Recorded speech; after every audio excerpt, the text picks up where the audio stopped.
Okay, buksan na natin ang iyong Throwbacks 2018.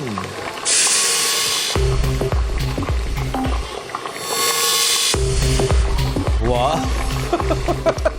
Automatic. Yan. Parang dinudugin. Good luck sa'yo para sana makabawi ka rito, mabalik ang pera mo. Galingan mo, Hindi Vinci. lang 5,000, 20,000 pa. Yes. 2018. What is the most important lesson you've learned in your life and how would you apply it to your time as Miss Universe? Bakit naging beauty contest? Pasakali ito. Oo. Yung hirap sa inyo, nagre-react agad ang mga tao. Eh, di ba? Nagugulat kami. Wait until everything is finished. Okay, Diba? my fault. Pardon me. What is the most important lesson you've learned in your life and how would you apply it to your time as Miss Universe? Ito ang tanong kay Miss Universe 2018, Catriona Gray. Yun pala yung segue. Oo. Anong bansa naman ang tinanghal bilang first runner-up sa taong ito na may 3 capital cities?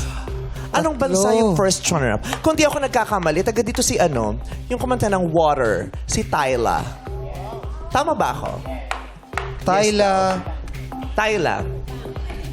Tyla. Kumanta Tyla? ng Ba't hanggang ngayon? Kyla yan? Oh, di ba na tayo mali? Kumanta ka ng Water. Make me sweat. Nasaan si Jackie? Jackie! Jackie! Go, Jackie! Make me lose my breath. Bring me water. Oh. Make me sweat. Ay, grabe. Di ba? Alam ko taga dyan si si Tyla. Kung di rin ako nagkakamay, taga dyan si Nelson Mandela. Oh. Di ba? Charlize Theron. Oh, yes. Yeah, oo. Ano Kung kaya yun? ang La Union ay nasa naman ang Laguna? South. Nasa South. Binibigyan ka ng maraming clues, ha? Okay.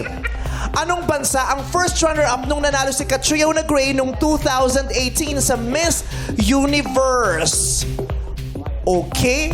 Are you ready? Bibigyan ka namin ng 5 segundo. Timer starts now. South Africa. South Africa? Bakit? Bakit? Oh. Hoy! Non. South Africa Di mo, daw. di mo narinig yung clue? Ano? May 3 capital. Oh. May 3 capital. Hindi mo ba, alam mo ba kung ano yung 3 capital? Ano? USA. Capital U, capital S, capital A. Yung nag-iisip. I'm so sorry, your answer is wrong. The correct answer is you. Ang sagot dyan, South Africa. South Africa ba ang first runner-up nung panahon na nanalo ng Miss Universe si Catriona Gray noong 2018? South Africa is correct! We have 20,000 pesos now. Bawing bawi. Bawing bawi. Bawing bawi.